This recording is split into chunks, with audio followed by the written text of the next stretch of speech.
Las cavernas perdidas de Ixalan. Episodio 3.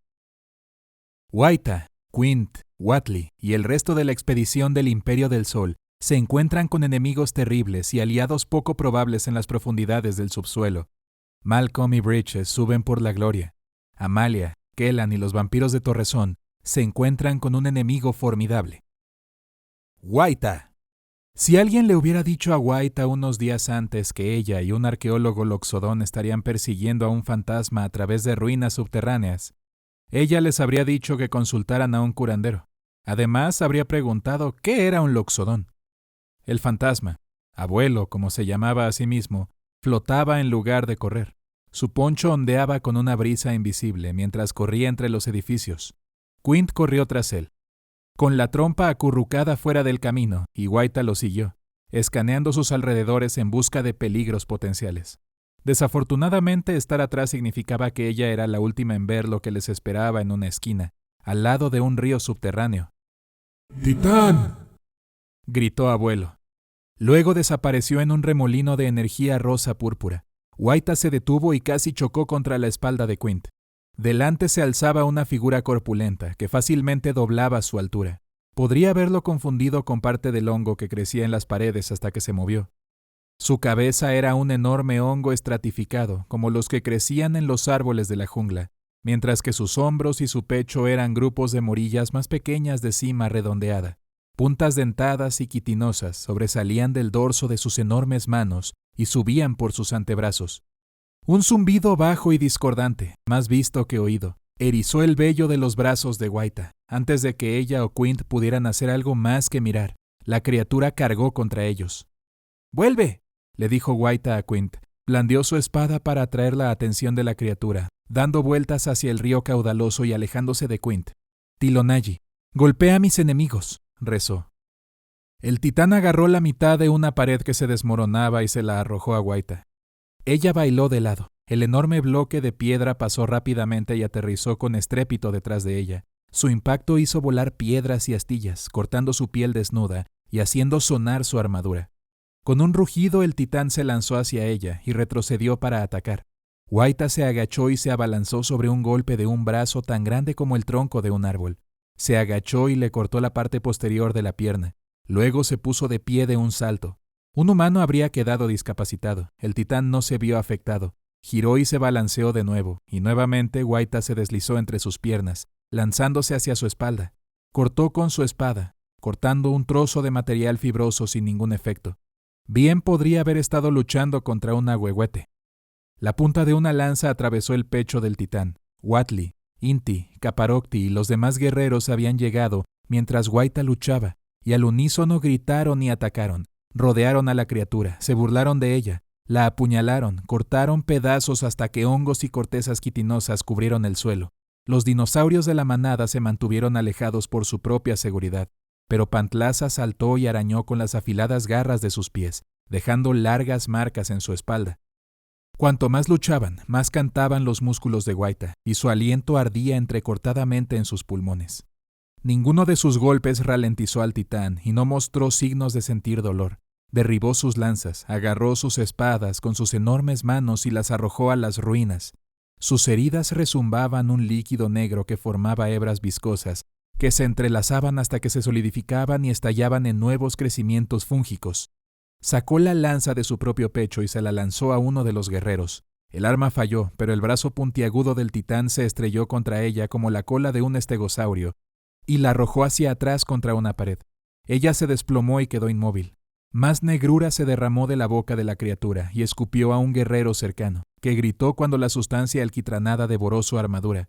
Wayta corrió a su lado para ayudarlo, pero la vista de huesos ensangrentados a través de los restos de la carne del hombre le dijo que ya era demasiado tarde. Wayta rezaría por los espíritus de los muertos más tarde, pero por ahora ella luchó. ¡Vienen más!, gritó Quint, señalando hacia el interior de la ciudad. Una docena de nuevas criaturas rodearon, cruzaron el puente desmoronado sobre el río cercano, se arrastraron por los caminos desiertos y treparon por muros medio caídos. Versiones más pequeñas del titán, formadas por hongos de diferentes formas y tamaños. Algunos iban armados con armas toscas, probablemente extraídas de los numerosos cadáveres que se encontraban en este lugar vacío. Los guerreros del Imperio del Sol ahora estaban superados en números y flanqueados. Una de las criaturas desarmadas arrancó un hongo de su propio cuerpo y lo arrojó a los pies de otro guerrero. El hongo brilló con un verde espeluznante y estalló en un espeso moho negro que cubrió las botas del hombre y se extendió por sus piernas. Tropezó y el moho se le metió en la boca. El corazón de Wayta se apretó con la repentina certeza de que caería en este lugar y nunca volvería a ver la luz del sol triple. Entonces las mareas cambiaron.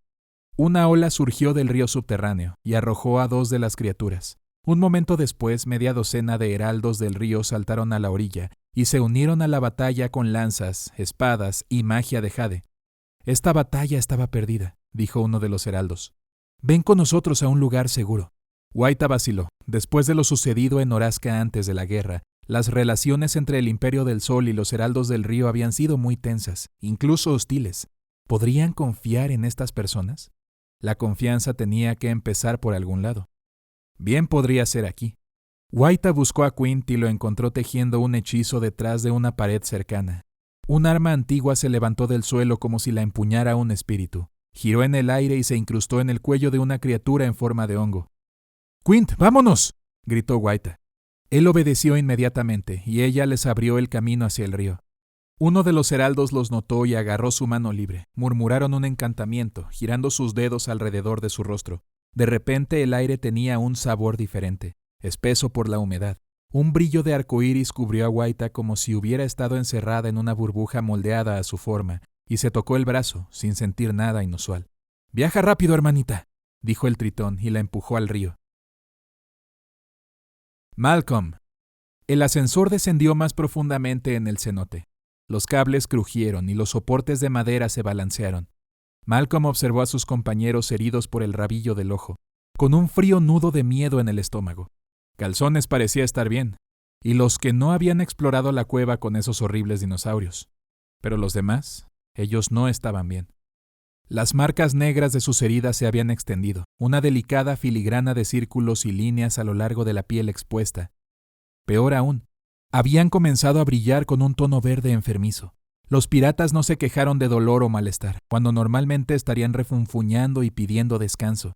En cambio, alternaron entre una brumosa indiferencia y examinar su entorno con un interés extrañamente agudo. A la luz de su lámpara de hombro, las paredes del cenote brillaban húmedas, cubiertas de resbaladizos crecimientos de hongos que se estaban extendiendo a un ritmo alarmante. Las cuevas nunca habían estado completamente secas, pero esto era excesivo.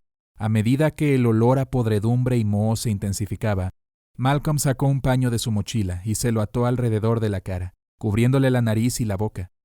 Calzones lo imitó y Malcolm casi se rió de lo cómicos que debían verse, como ladrones comunes o bandidos en lugar de piratas. No es que se hubiera involucrado mucho en la piratería últimamente. La coalición Azófar lo mantuvo demasiado ocupado.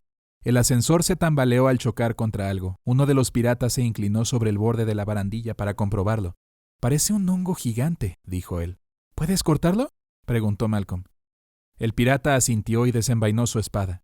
Después de atacarlo varias veces, el ascensor se movió. El pirata estornudó y tropezó hacia atrás. «¡Ay, qué asco!», dijo. Estalló como un saco de harina. Tosió y se frotó los ojos mientras otro pirata le golpeaba la espalda. Donde había estado, una nube de brillantes esporas verdes se elevó en el aire quieto, espesándose como humo. Malcolm retrocedió, entrecerrando los ojos. Miró a los piratas heridos parados impasables en el centro del ascensor, con sus heridas brillando del mismo color. ¿Hubo alguna conexión? Como respuesta a esos piratas se abalanzaron sobre 2 de los ilesos y los empujaron hasta la brillante nube de esporas. Los gritos de sorpresa se convirtieron en tos húmeda, luego náuseas y arcadas. Y un líquido negro salpicó del suelo. Tan rápido como había comenzado, el repentino ataque de enfermedad cesó. Los piratas afectados se levantaron bruscamente y se enfrentaron a los demás. Sus ojos eran vidriosos y verdes, y venas negras se extendían por sus rostros. El aire silbaba de sus bocas como vejigas de goma goteando. Malcolm desenvainó su espada y retrocedió, ajustándose el pañuelo que aún le cubría la nariz y la boca. Los piratas supervivientes tuvieron el tiempo justo para sacar sus propias armas antes de que sus aliados infectados atacaran. Los estrechos confines del espacio hacían casi imposible esquivar. Cada corte o estocada podría golpear a un amigo en lugar de a un enemigo. «¿Gran boom?», preguntó Calzones. No, nos matarás a todos, gritó Malcolm. Saltó a la barandilla y la falta de corrientes de aire lo obligó a confiar en su magia para volar.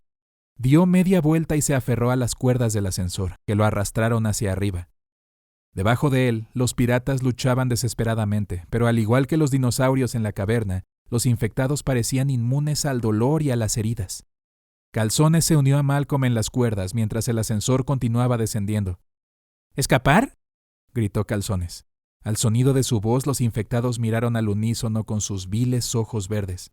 «¡Corta las líneas!», dijo Malcolm con la sangre fría. «¡Apúrate!». Calzones agarró la cuerda con ambos pies y con la cola. Cortó un cable con su cuchillo, mientras Malcolm cortaba el otro. Las líneas eran gruesas, destinadas a soportar un peso considerable, y estaban menos de la mitad cortadas cuando los infectados comenzaron a trepar por el costado del ascensor. Aunque los músculos de Malcolm ardían, cortaba más rápido. El cable que tenía en las manos se deshizo y se hizo más delgado. Luego se rompió con una fuerza que lo derribó. El ascensor se sacudió y los piratas infectados que estaban dentro tropezaron. Calzones aguantó con dureza mientras su cable se rompía y con un silencio terrible, el ascensor se perdió en la oscuridad. Cerrando los ojos, Malcolm intentó calmar el aleteo de colibrí de su corazón. «Vamos», dijo finalmente. «No podemos quedarnos aquí».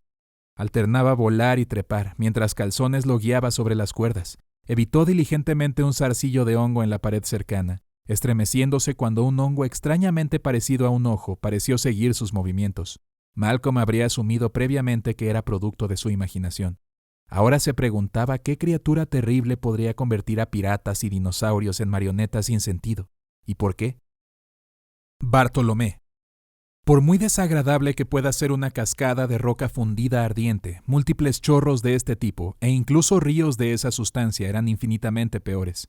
Si el camino hacia Aclazots continuaba por un terreno tan inhóspito y mortal, Bartolomé se preguntaba si, a pesar de las afirmaciones de Vito, estaba destinado a encontrarse a un dios tan poderoso como el de ellos. Las criaturas parecidas a trasgos que habían perseguido al extraño recién llegado, Kellan, no reaparecieron. Aún así, cuanto más los llevaba su peregrinaje hacia el subsuelo, más signos de habitación descubrían.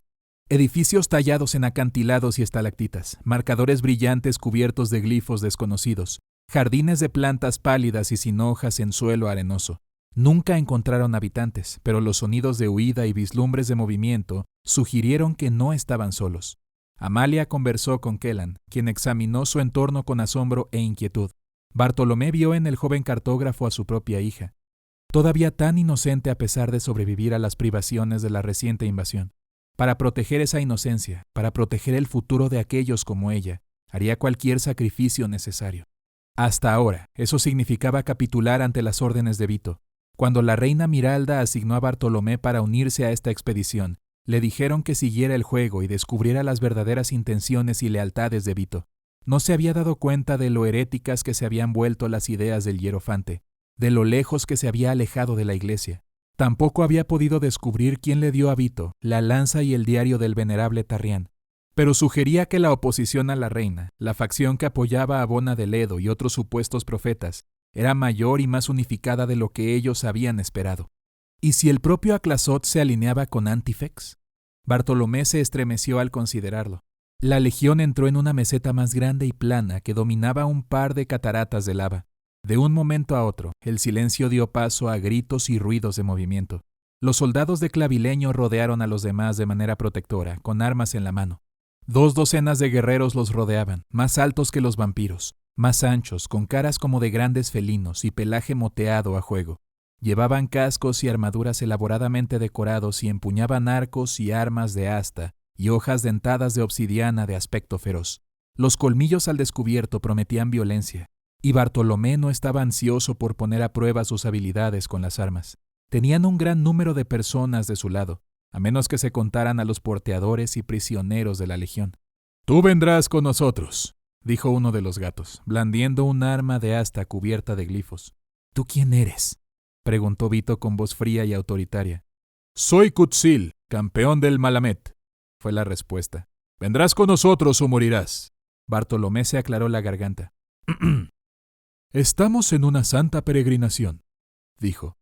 «Solo buscamos un paso seguro a través de estas tierras. No pretendemos hacerte daño». La mirada de Vito sugería que le molestaba la intrusión de Bartolomé o sus mentiras. Cutzil desvió la mirada y ladeó la cabeza. Su misión no es de nuestra incumbencia. El soberano Oquinec Ajau decidirá su destino. Clavileño miró a Vito. ¿Sus órdenes, señor? Ya hemos peleado demasiado, le dijo Bartolomé a Vito en voz baja. La moral y los suministros están bajos. La diplomacia puede servir mejor a nuestra causa que crear enemigos. Vito volvió a centrar su atención en Cutzil. Me reuniré con tu soberano, dijo. Llévanos a él. Los guerreros Malamet mantuvieron sus armas apuntando a la legión. Con su arma de asta, Cutzil le hizo un gesto para que lo siguieran. Vito se acercó a Bartolomé. No me debilites otra vez, dijo en voz baja, con la voz llena de amenaza. Bartolomé inclinó la cabeza en señal de reconocimiento. Siguieron a Cutzil a través de más puentes de piedra, adentrándose en una ciudad de esta gente. Malamet. Ahora que estaban escoltados, aparecieron los habitantes de las casas, así como algunos de los extraños y pálidos trasgos. Bartolomé se maravilló de que en estas cuevas y túneles existiera toda una cultura, y que nunca hubiera bajado a la superficie y hecho contacto. Quizás abrir las puertas como lo habían hecho conduciría a algo fructífero, o, dado lo desconfiadas que eran estas personas, tal vez no. Cutzil detuvo a la compañía. He aquí, dijo. Son los primeros desconocidos que ven a Bangkok desde la época de los oltecas. Bartolomé dio un paso atrás y se llevó una mano a la boca con asombro. Las pocas cabañas por las que su grupo había pasado horas antes no eran nada comparadas con esta vista.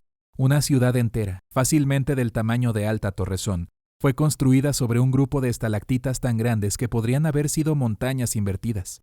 Algunos edificios parecían tallados directamente en roca rugosa, mientras que otros presentaban paredes pintadas de blanco como cerámica. Puentes de cuerda y redes se extendían entre los edificios, así como gruesos cables de los que colgaban extraños carruajes con las ruedas en la parte superior para permitirles moverse hacia adelante y hacia atrás. Los pasajeros entraron y bajaron para unirse a otros Malamet, mientras caminaban por las inquietantes y suspendidas calles. Bartolomé ocultó sus nervios detrás de una apariencia plácida, mientras los gatos dividían la legión en dos grupos para transportarlos a la ciudad. Escapar de este lugar sería casi imposible si fracasara la diplomacia.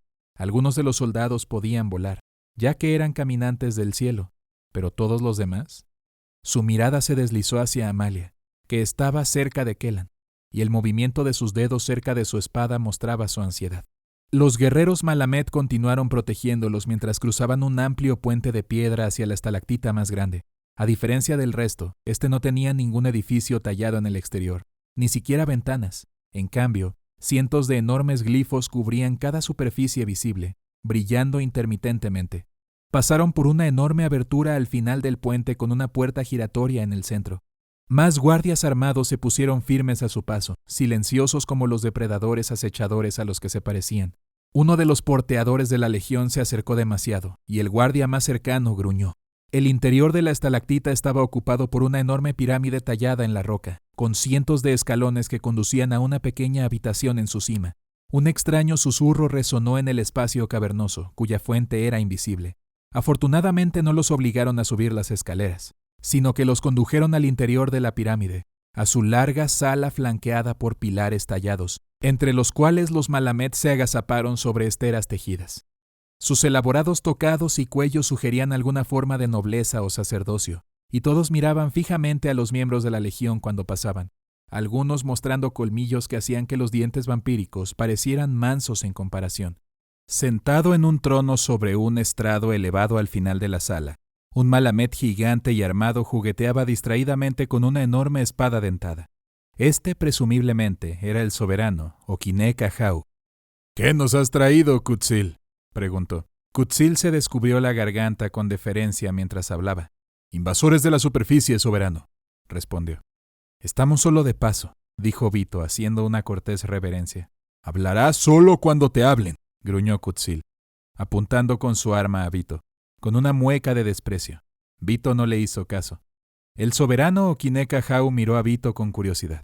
¿Y cuál es tu propósito en mi reino? Somos peregrinos, respondió Vito. Estamos de viaje hacia la tierra de Aclasotz, nuestro dios. Aquí no hay más dioses que yo, dijo Oquinec Ajau, tomando su espada.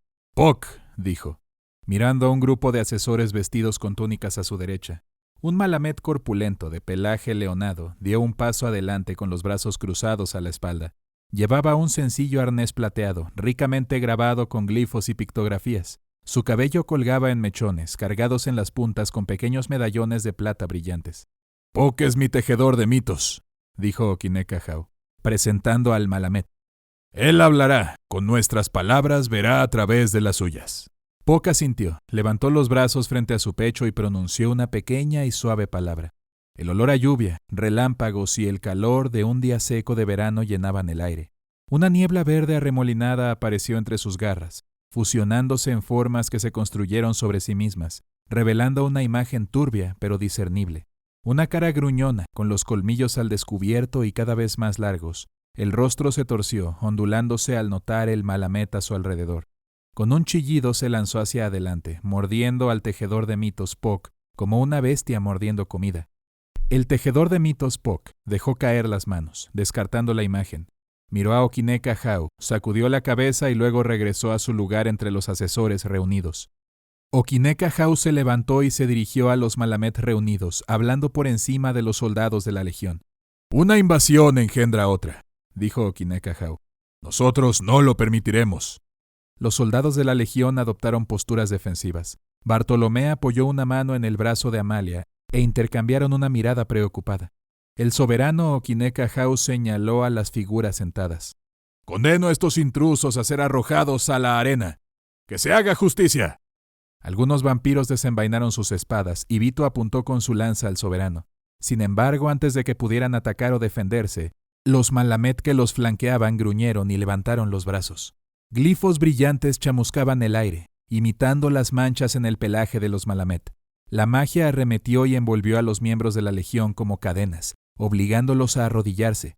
Vito se debatió, pero su lanza estaba inútilmente presionada contra su pecho. Miró a Bartolomé con tal veneno que si las miradas hubieran matado, Bartolomé ya estaría muerto. «¡Esto no es justo!», Kellan gritó desde la parte trasera de su grupo. «¡No hemos hecho nada!». El soberano Okinekahau mostró sus colmillos. «El fuego no se preocupa por la justicia, muchacho. Simplemente quema». Uno por uno los guerreros llevaron a la legión a una gran fuente, con una cabeza de jaguar en la cima. Pero en lugar de agua, arena fluyó de la boca tallada, acumulándose debajo y drenando en un gran agujero. Vito fue el primero del grupo en llegar a la estructura, con los ojos brillando de ira. «Aunque estoy asediado por enemigos», entonó Vito, «mi Dios me concederá fuerza y venganza. Hágase su voluntad». Bartolomé observó cómo el malamet arrojaba a sus camaradas a la palangana de arena, algunos sucumbiendo en silencio mientras otros gritaban o luchaban. Vito entró de cabeza, con la lanza aún sujeta por las cadenas mágicas que lo mantenían atado. Clavileño lo siguió, siseando y enseñando los colmillos. Amalia permaneció quieta y extrañamente tranquila mientras se hundía, primero sus piernas y luego sus brazos desapareciendo bajo la superficie.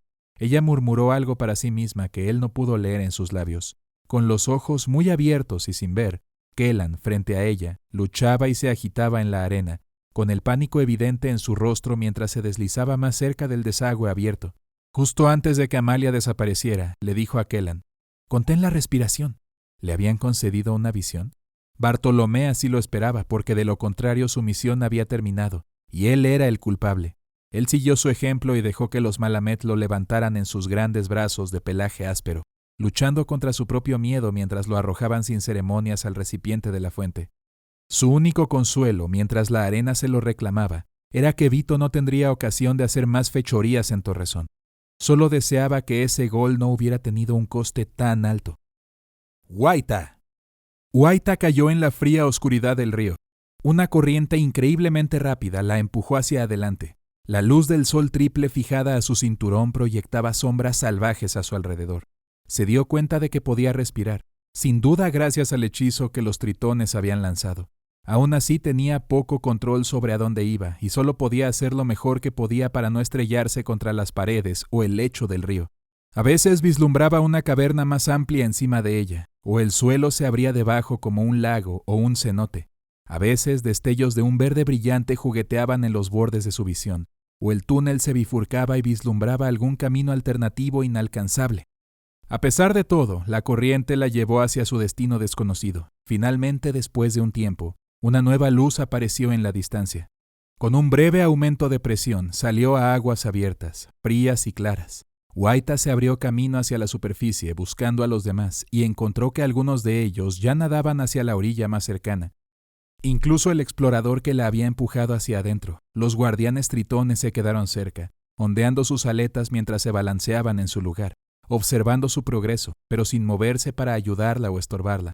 Pronto se dejó caer al suelo, contenta de ver a Quint a su lado ya sentado y mirando a su alrededor con asombro manifiesto. Una enorme ciudad de piedra surgió de un océano subterráneo, de agua dulce, no salada, y se extendió hacia las profundidades aún más, escalonada como si fueran templos dedicados al sol trino.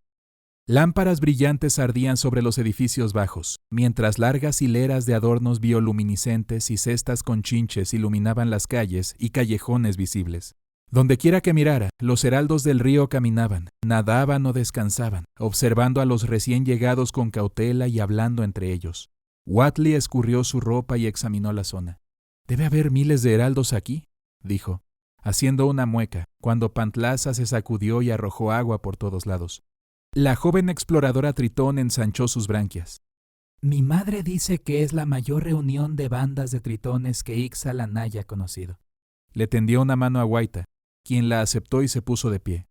«Soy Nikansil», dijo. «Bienvenidos». Huatli frunció el ceño. «¿Por qué estás aquí?» Si no es muy descarado preguntar. «Esperamos la apertura de la última puerta a la fuente», dijo Nikansil, señalando la puerta corroída en lo alto de la escalera del templo. «Mi madre, la gran formadora, Pashona, puede contarte más. Encontró este lugar después de la muerte del árbol Rama Profunda».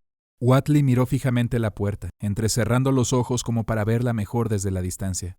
¿Podría ser Mazalantli?, ella preguntó. ¿Hemos descubierto realmente la puerta que conduce al lugar del nacimiento de la humanidad? ¿El hogar de los dioses, como afirma el poema? Sí, lo es, dijo Quint. Me pregunto qué más habrán encontrado aquí. ¿Llegó el imperio de las monedas hasta aquí o permaneció más cerca de la superficie? E imagina los artefactos de importancia histórica que podrían estar acechando en algún lugar antiguo. Luego revisó los sellos de sus pergaminos, aparentemente satisfecho de que todo estaba intacto. Wayta lo miró con curiosidad y leve inquietud. ¿Qué harías con los artefactos si los encontraras? Bueno, me encantaría establecer un sitio de excavación adecuado, dijo, para asegurarnos de que todo se trate con el mayor cuidado posible. ¿Y entonces qué?, preguntó Wayta. ¿Desentierras cosas y las dejas ahí? Bueno, no necesariamente dejarlas ahí, dijo Quint. Supongo que depende de lo que todos ustedes quieran hacer. Si quieren guardar todo aquí o llevar algunos artículos a Orazca, tal vez establecer incluso un museo. Entonces, ¿la gente vendría aquí para comerse esas cosas con los ojos? Wayta frunció el ceño. Eso es muy extraño. Quint se rió. Bueno, supongo que parece extraño. Es una forma de asegurarse de que las historias del pasado no sean olvidadas. ¡Ah, como la guerrera poeta!, dijo Wayta mirando a Huatli. Correcto, sí, exclamó Quint. Tomaba notas durante el transcurso de la excavación y luego escribía un relato detallado para mis colegas de Arcabios, para compartir lo que encontrábamos. Su mirada se volvió distante. Tal vez podría publicarlo en todo el multiverso de alguna manera. El ceño de Wayta se hizo más profundo. Pero no es tu historia. Las orejas de Quint se dilataron ligeramente. Bueno, no. Solo sería yo quien la contaría. ¿Por qué tú?, presionó Wayta. Tú no eres de Ixalan, no eres del Imperio del Sol ni de los Heraldos del Río. No deberías contarnos nuestras historias. Entonces quizás no lo diga, dijo Quint mirando hacia el agua. Grabar, difundir, estoy entrenado en esto, ¿sabes?, añadió con un dejo de ira. No pisotearé toda tu historia. Se quitó las gafas con la trompa y empezó a limpiarlas con un paño. Wayta resopló, preguntándose por qué le importaba tanto. ¿Por qué esto le molestaba? Claro, alguna vez había soñado con seguir el ejemplo de Huatli y ganarse el manto de guerrera poeta algún día. Pero la guerrera había destrozado esos sueños como la cerámica que habían encontrado en aquellas cavernas. Había sido soldado y pirata, y en ocasiones había ayudado a la coalición Azófar a robar y vender no solo artefactos de Torrezón, sino también de su propia gente. Esos robos le habían pagado el pasaje y la habían mantenido alimentada, sin darle nunca más que un indicio ocasional de culpa. Ella merecía más de lo que había recibido del ejército, ¿no? Pero ella había dejado todo eso atrás, y ahora ella era... ¿qué? ¿Una exploradora? ¿Podría ser también una coleccionista de historias? ¿Las de su tierra natal y las de su gente? Whatley, que se había sentado tranquilamente mientras avanzaba la conversación, ahora le ofreció a Wayta una suave sonrisa. No todo el mundo comprende el poder de las palabras, afirmó, el control que puede dar sobre los demás. Comenzó a recitar parte de un poema que Wayta no reconoció. Cuando mis huesos duerman en la tierra, ¿quién compartirá mis recuerdos? Los amigos podrán levantar monumentos, mientras los enemigos profanan mi tumba. Cuando ellos también hayan fallecido, ¿qué recordarán sus hijos? Es triste pensar en todo lo que se ha perdido, murmuró Wayta, mirando hacia la extraña puerta en lo alto de la pirámide en la distancia. Whatley apretó amigablemente el hombro de Wayta. Y sin embargo, qué alegría cuando se encuentra algo perdido y cuando lo encontrado se comparte. Wayta miró a Quint, luego a Inti y a Caparocti, organizando a los otros soldados y dando órdenes en voz baja. Quizás fuera mejor que algunas cosas permanecieran enterradas, dependiendo de lo que la gente pretendiera hacer con ellas. Quizás algunos monumentos merecieran ser derribados. Esperaba que lo que hubiera detrás de esa misteriosa puerta dorada, el llamado hogar de los dioses, fuera una bendición y no una maldición. Malcolm. El túnel donde Malcolm y Calzones se instalaron para recuperar el aliento olía a seco y en desuso, probablemente abandonado después de que se agotaron las venas o porque no se encontró nada que justificara una mayor exploración. Él y los creadores del túnel tenían mucho en común. No tenían ningún deseo de profundizar más, le dolían los músculos y le palpitaba la cabeza por usar demasiada magia. Es casi seguro que el misterio de las desapariciones masivas del centro de la ciudad esté relacionado con todo el moho y los hongos. No entendía del todo cómo funcionaba, pero había visto lo suficiente de lo que podía hacer como para tener miedo. Sus suministros estaban en el fondo del hueco del ascensor, y de las 8 personas que había traído hasta ahí, solo él y Calzones habían sobrevivido. «Todos muertos, sin oro», murmuró Calzones malhumorado. «Eso es demasiado cierto, amigo», coincidió Malcolm. «Deberían continuar o dar marcha atrás».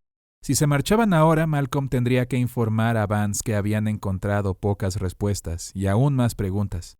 Si hubiera supervivientes del centro o de su escuadrón en Bahía Rayo de Sol, en algún lugar de la oscuridad, los estaría abandonando a su suerte. Y algunas de esas personas eran sus amigos y ninguno de ellos merecía quedarse atrás. Además, el centro de la ciudad permanecía vacío y reclutar nuevos mineros sería difícil, si no es que imposible. ¿Quién quería trabajar en un lugar donde todos los habitantes anteriores habían desaparecido? Y si nadie estaba minando, entonces no fluía dinero hacia la coalición Azófar, y era solo cuestión de tiempo antes de que la frágil economía se fracturara en las viejas flotas piratas enemistadas. A Malcolm le encantaba pasar el tiempo navegando, volando libre sobre las olas a través del sol y la tormenta, sintiendo la emoción de despojar a los comerciantes mimados de sus productos y a los piratas rivales de sus vidas. Pero después de la guerra, casi se sintió aliviado de poder llevar una existencia más estable. Perder eso ahora no era algo que debiera considerarse a la ligera, no cuando aún podría resolverse el problema, no cuando podría salvar a la gente si decidiera no darse por vencido todavía. ¿Tú qué piensas, Calzones?, preguntó Malcolm, apoyándose contra la pared del túnel. ¿Regresamos y vivimos para fracasar otro día o seguimos descendiendo hacia lo desconocido? Calzones se quitó el sombrero, se rascó la cabeza y luego se encogió de hombros. «No hay mina, no hay oro». «Hay otras minas», dijo Malcolm, «pero ninguna tan grande ni productiva como Pueblo Bajo, siendo honestos. Y de todos modos los muertos no pueden gastar monedas, ¿verdad?» Entonces eso fue todo. Casi se había convencido a sí mismo de irse. La capitán Vance podría enviar a alguien más. A muchos, recomendaría Malcolm. Aunque eso podría terminar con muchas más personas convertidas en lo que sea que hubiera sido de sus compañeros. Un débil resplandor en el pozo llamó su atención. Malcolm se puso de pie con dificultad y miró por encima del borde del túnel, con una mano en la empuñadura de su espada. Los hongos treparon por la pared, creciendo a una velocidad imposible. Zarcillos negros formaban redes de círculos que florecían hasta convertirse en varios hongos, algunos pequeños y plumosos, otros escalonados y otros surcados como corales. El efecto fue caótico e inquietantemente hermoso, incluso cuando le revolvió el estómago.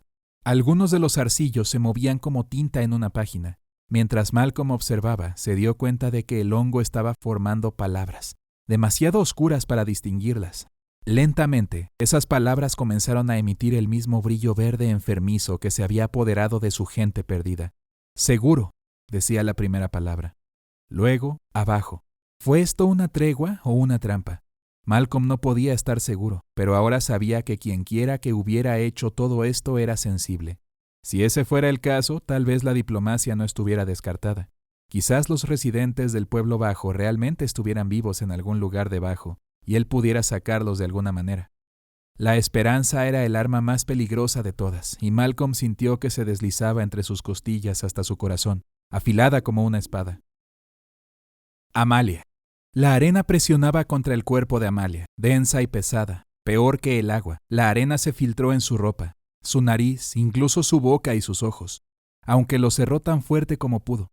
A lo lejos recordó haberle dicho a Kellan que contuviera la respiración, y ella también lo había hecho. Cuanto más la sostenía, más se preguntaba si sus habilidades vampíricas la protegerían de la asfixia, si pasaría la eternidad atrapada en este río de arena, incapaz de morir, incapaz de beber sangre que le diera vida. Como convocadas por su miedo, las visiones una vez más la consumieron. La misteriosa puerta, redonda y cubierta de glifos, más clara que antes, estaba incrustada en la piedra de la pared de una caverna, y su superficie cobriza estaba teñida de corrosión verde. Un cielo lleno de nubes ligeramente teñidas de púrpura, solo que más allá del cielo había tierra, como si alguien sostuviera un enorme mapa en algún lugar encima de ella, pintado con todos los colores de la tierra que debía representar, verdes, marrones, azules y blanco como la nieve. Una esfera que brillaba intensamente como el sol. ¿Era el sol? No podría ser. A su alrededor flotaban extraños restos de metal que le recordaron a Amalia una armadura de placas rota. Más piezas se arrastraban detrás como restos de un naufragio, brillando con un color rosa púrpura. «Ven a mí». La presión alrededor de Amalia repentinamente disminuyó, convirtiéndose en una sensación de caída. Sin previo aviso chocó contra el agua y abrió los ojos. ¿Cómo habían llegado al océano? No, esto era agua dulce. La desorientación la hizo nadar en la dirección equivocada, hacia lo que parecía una ciudad, antes de darse cuenta de que los edificios estaban bajo el agua. Se giró y pateó hacia el otro lado, finalmente saliendo a la superficie con un grito ahogado. A su alrededor, otros hicieron lo mismo, incluido Kellan para su alivio. No estaban muertos. Había estado tan segura de que los Malamet los matarían a todos, que las arenas movedizas harían el trabajo, pero una vez más habían sobrevivido. ¿Simple suerte o la voluntad de Aclasotz? Antes de que pudiera sentir más que una momentánea punzada de alivio, una ráfaga de movimiento en el agua los rodeó. Heraldos del río, docenas, todos armados con sus extrañas armas de jade y magia elemental. «Vengan en silencio. No nos provoquen. Vengan en silencio o serán sometidos por la fuerza». Vito gruñó y Bartolomé le lanzó una mirada preocupada. Ciertamente tratar de luchar contra los heraldos en su elemento parecía una tontería. Kellan tosió y nadó más cerca de Amalia. «Ay, no puedo creer que esta sea la tercera vez que me emboscan en un día», dijo con certeza. Amalia soltó una carcajada. «Ten cuidado de no convertirlo en un hábito. Puede ser difícil de romper». Kellan sonrió y la salpicó juguetonamente. Luego siguieron a los otros vampiros mientras los tritones los conducían hacia la orilla, hacia un destino desconocido.